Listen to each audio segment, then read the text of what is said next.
Hello and welcome back, I'm Arumba, thank you for joining me. Let's do some more Arumba's Assay Golden Horde series, short series. Alright, so let's go ahead and play. First thing also I forgot to mention in the last episode is we've got some policies on. We've got Vassal Integration Act, which is fine because it's a free policy. We're running an extra policy for diplomacy, which is costing us 1 diplo point per month. And we have no mercenaries right now. All regulars, all regulars, all regulars. I was looking at this policy and thinking, probably not worth spending 1 diplo point a month for an extra diplomat right now. So let's just cancel that. We also have a state slot. Considering that we have no extra like gold mines or anything, I was looking around a little bit to see what the highest development area that we have that is already full cored. And we got 34 development here that we integrated from a subject. You can see how it's full cores, even though it's a territory. So if we made this into a state, we just instantaneously could get some benefit from it. Unfortunately, the autonomy is very, very, very, very high there. So probably don't want to do that. The other way we could do this is to sort by this. I would have to just like search through here. Annoyingly, this list of territories shows your trade company regions. So that's kind of tedious. I think I'm just going to ignore it for now. It's just going to take too long to worry about. We can become Defender of the Faith. Does that benefit us in our current situation? Prestige, monthly war exhaustion, morale of armies, missionaries +1. Despite being bankrupt, I think yes, we want to be Defender of the Faith. Worst case scenario, someone attacks the Sunni nation, we'll just decline the call. Okay, I think we're ready to officially play. We have diplo points. I'm going to go ahead and say that it's time to just move our main trade port to the Novgorod node. I think that we should have done this a while back, and I'm going to do it now. So we're going to do that. 219 points. I probably should have done that before taking the corruption, but, you know, it's actually an Iron Man save, I think. I don't think I can actually... I'd have to re-download the save and do things over again, but we're going to make that the main trading port. We got this merchant in Gujarat who's no longer going to collect. Let's just put him on transfer. We've got this guy who's trading here, trading here, trading here, trading here, and then we're collecting in Persia. For now, we're making the most trade income from Persia, so let's keep collecting there for now. You know what? No, actually, I'm just going to fully commit to this. If we're going to collect in Novgorod, which we definitely are, we want a merchant here. Let's just pull all of the merchants back.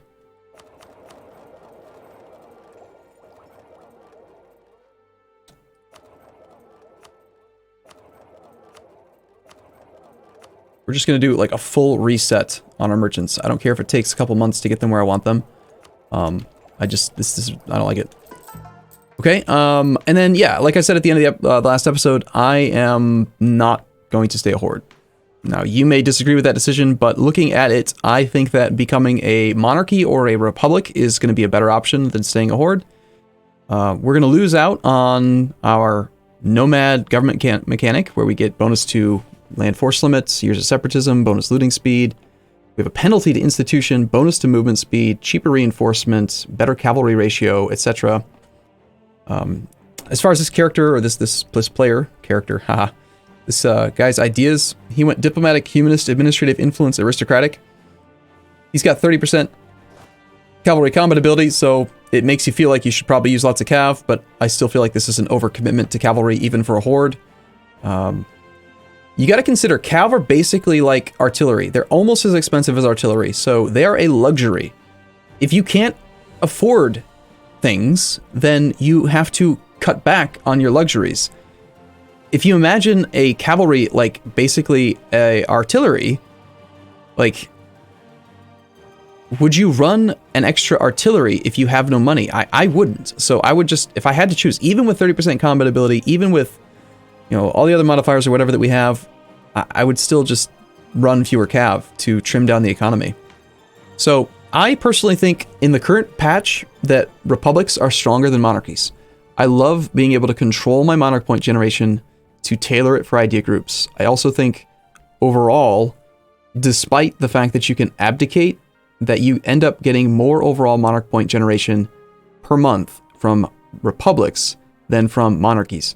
When you consider that you can have estates, you can have re-elections, and you can take your re-election bonus down to like once every 3 years, etc.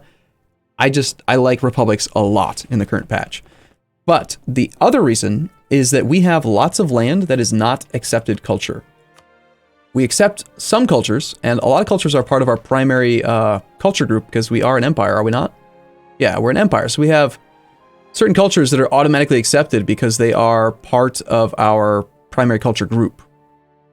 These ones here we've promoted to accepted status. All of these, Kazani, yeah, they are accepted because they're part of the cultural union based on the Tartar culture group. So every single province that is part of this group, cultures in primary group Tartar, they're automatically accepted just because we're an empire. But all this land, like in the trade company regions, is not accepted, and we don't have the cultural acceptance slots to accept everything. It's just far, far too unacceptable. Plus, you can't accept land that's in non-states, so you can't accept this stuff. Republics have a special mechanic called Republican Cultural Sufferance, which gives local unrest 0.5, local tax plus 10, local manpower, local sailors. It's not a huge bonus, but monarchies don't get that. So in this case, I like it, and say goodbye to being a horde. We're no longer a horde. Congrats, we're now a republic. So we lose a bunch of government reforms. That's fine. Grand Vizier Ahmad I is still in charge. He is 30. Next election is 11 November 1448. We do start off at 50 Republican tradition, which is not really great, but, you know, it is what it is. And our first reform we're going to take is, do we want to be an oligarchy? Oligarchy gives the shortest election term. Well, not the shortest. I think both of these are 4 years. No, that's not true. These two are both at 4 years. Merchant Republic disallows estates and instead gives you aristocrats, traders, and guilds. Disallows the aristocratic ID group, but we've already selected it, so it doesn't get taken away. The problem with Merchant Republic is you can only have 20 provinces and states, so it's really not a good option for us right now. The one drawback to being a republic is that we are going to have lower max absolutism after we choose any of these things. If you really wanted to max out absolutism, you should probably go for like a monarchy or something. I think in this case, oligarchy is going to be the most logical one. I don't really like 8-year election terms. You can have maximum absolutism higher as the noble elite one, but oligarchy gives short elections, which gives overall better monarch point generation. So in this case, we don't really need to worry so much about the absolutism anymore. That's going to get floored down to 30 soon. That's fine. Next reform, authoritarian. We could do national unrest -1 would certainly help a lot right now. Long term, though, I think political dynasties, the ability to randomly get +1 on every new ruler is pretty good. But in our current situation, I think we're going to take the national unrest -1. And that's as far as we get to go. I mean, we don't get very many government reforms, but it's still, I think, going to be beneficial. Not going to worry about conversions right now. So now we are down to Raipur at 3.4 unrest. This was at like 7 when I was taking a look at it before. So getting it down is quite nice. And we're already halfway through this episode. I should probably go ahead and, I don't know, possibly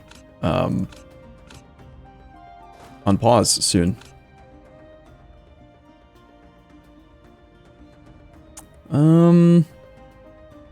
Let's see. 2 pips in the fire. 4 and 3, 4 and 3.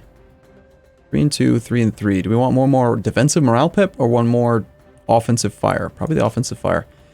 That was also kind of a mistake. I switched the government while we had a battle going, so all of our unit types got updated and our morale got set to like nothing. But it is what it is. Let's auto-suppress with this army for a second. Okay, we have provinces we need to take care of. We've got occupied provinces, Jahalabad being occupied is pushing for independence in 44 months. This army is being dispatched to take care of one province. I think what I would rather do is send, you know, we have no manpower. We just can't keep this artillery. It's just too expensive.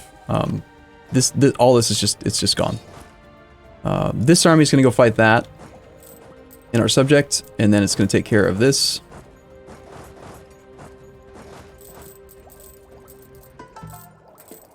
All right.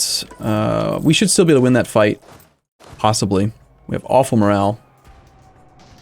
Do we want to keep Ahmad and immediately lose Republican tradition? Probably not. We're doing a military ID group, and we're not ahead of time on Miltech, so we'll probably take a military candidate. Got rebel stuff. We've lost a bunch of CBs. I don't care.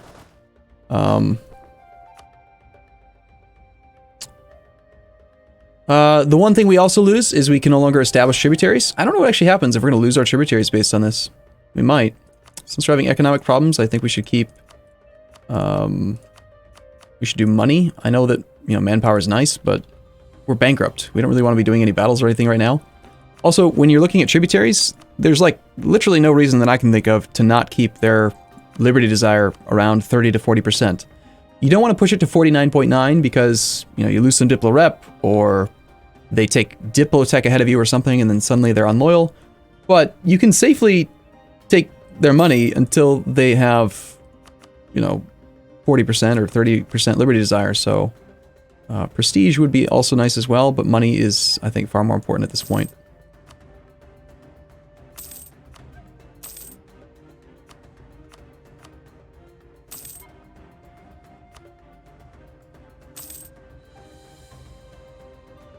Okay, we have a diplomat free. Let's go improve relations with that guy so we can maybe steal some more of his clay soon, some more of his money.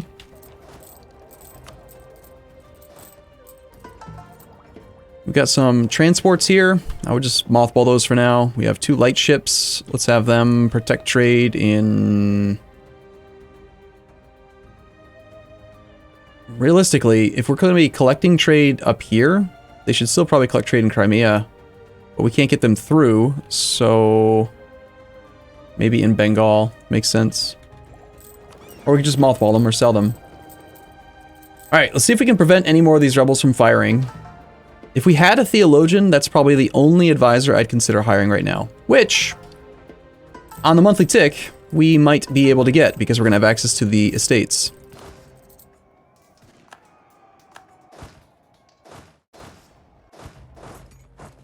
We did actually lose that fight because of the way that I changed unit types. That's unfortunate. We can still extend suppression further. This army might start moving, but I think we can get unrest down to nearly nothing here. And as I mentioned in the last episode, I'm going to extend suppression from this army all the way down to India and any other provinces I see with a little bit of unrest. Just to see if we can possibly negate even one rebellion. I think would be worthwhile. So when you extend your suppression like this, if you extend it through a state that has no actual unrest, then it doesn't, like, reduce the effectiveness of the army. So unrest is going to be down everywhere here now. What we're looking for is basically every single one of these to go down to no chance. Raipur. Raipur still has 0.7. If that army had won, I could have extended this one's whole area as well. As bad. Let's just consolidate the rest of that. Let's reduce your range a little bit. I want to see if I can get Raipur down to 0. Still have Malwani in Mandsaur.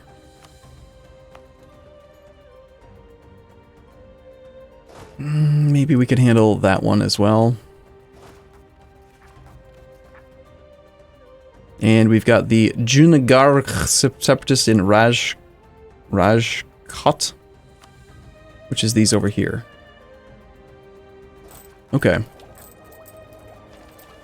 Alright, as far as merchants goes, we have one available. I want a merchant to be here. And our economy is going to be kind of like in large amount of transition in a second. Here's our new ruler, Grand Vizier Nogai, is a naive enthusiast, not the best. Alright, let's have you continue going on your way for this month. See, the thing about, like, mercs and cav and artillery is that if you look at the price for the artillery, a regular artillery or a regular cav cost 0.63 and 0.83 a month. A mercenary infantry is about the same price.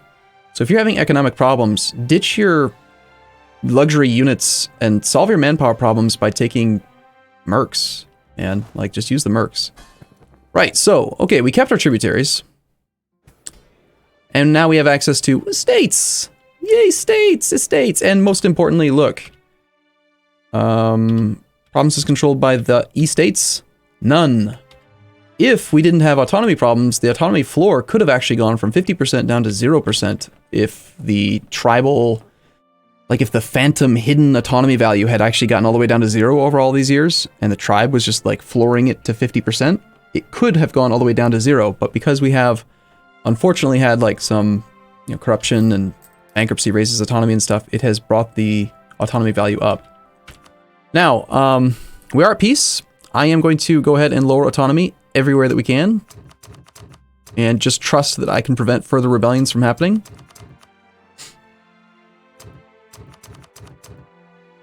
After the recent uprising flag is gone. That one could cause unrest, so let's not do that. Basically, anything where it's already no chance of rebellion, we want to get as much economy value out of this land as we can. Not to mention the theoretical absolutism that we probably are capped on anyway. It's a lot of provinces.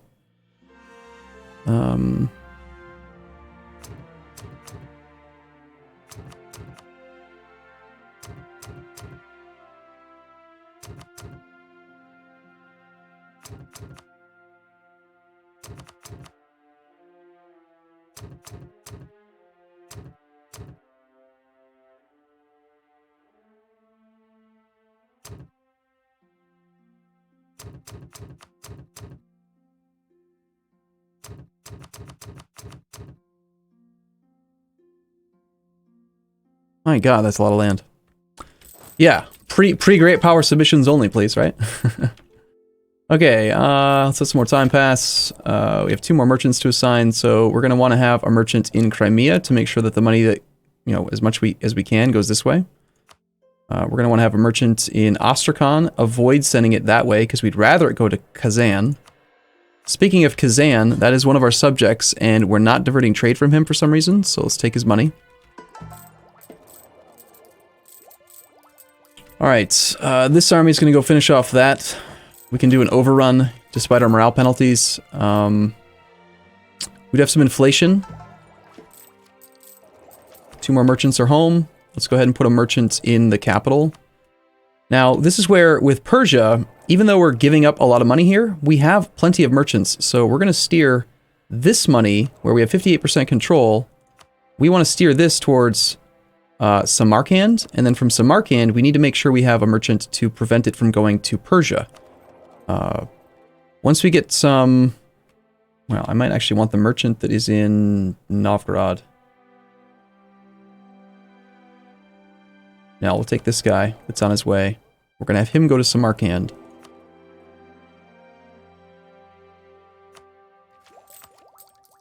Sure, you can have access, why not? Gotta keep in mind that we're bankrupt. I did check the truce timers with our rivals, though, and we are okay. We gotta deal with all these rebels that are progressing. We only have one that's at 90% now. Guy that's in Rajkot. We will be there on the 4th of August, so let's just delay, and we're gonna suppress again for this monthly tick.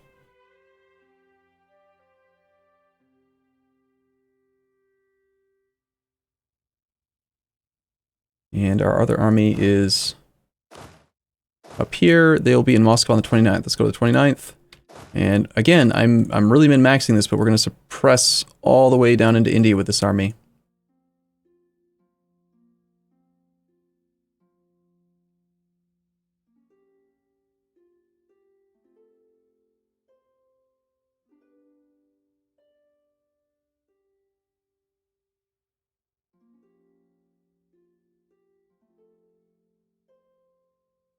Color difference between these dashed lines is not super easy to tell, I think. Like, look at the... You see how subtle that changes when it's suppressed by 2 separate armies? I don't like that. It's hard to tell. Alright, how's that looking? Okay, the 90% is going down. Good. Okay, we're now only losing 30 ducats a month. Let's continue to head over to that army. Let's continue to go and stack wipe that stack. Unfortunately, we can't get an overrun anymore. Let's just consolidate this army, though. I think I am going to hire a mercenary here. Just hire a few mercs, actually, so we have some frontline troops. And then, you know, honestly, like, the response to like, a single province being occupied like this, sometimes it's fine, just hire a merc and have him take care of it. Also, all this land, we can just hire a few mercenaries and have them carpet siege. The rebels might pick off a merc or two, but it's not going to affect war exhaustion, so we don't really care about it. And go from there. We have one more merchant to assign. All right, so let's just do one more assessment. We got a merchant here, merchant here. We don't need a merchant in Kazan because it's only got one outgoing node. It's already being steered that way anyway. Merchant here, merchant here, merchant here. Merchant in Samarkand. We can't force the Persian money the way we want it, but that's okay. This money is already going mostly the direction we want. This money can't go the way that we want. This money's mostly going the way that we want. So beyond all that, I would sort by where we have the most trade value. And we just want to get another transfer bonus. I would probably do here just to further ensure that this money goes the way that I want it to go. Let's see, Doab. We have a fairly large amount there. Bengal we have the most though. And it's got 23 ducats versus Doab at 25. More money here, 481 power. Bengal has less money, more trade power. And this is inland, while this is coastal. So inland nodes, you get your inland merchant bonus, plus 50 extra trade power. So we'll put the merchant here instead of Bengal. That is going to be... Wait, I thought we had an extra merchant. What? Transferring trade. 1, 2, 3, 4, 5, 6. I guess I didn't have an extra merchant. I thought I did. We want to have one merchant in the capital because he's going to increase the income that we get by 10% from the actual collected trade. Let's see where we end up after a little bit more time. But for now, let's again refer to our snapshot.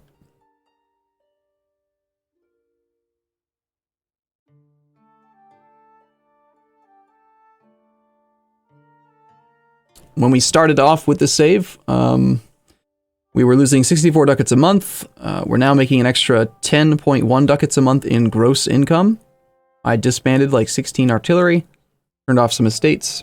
Just turned off some edicts. We lowered autonomy in a whole bunch of land. We switched government type, fired the advisors.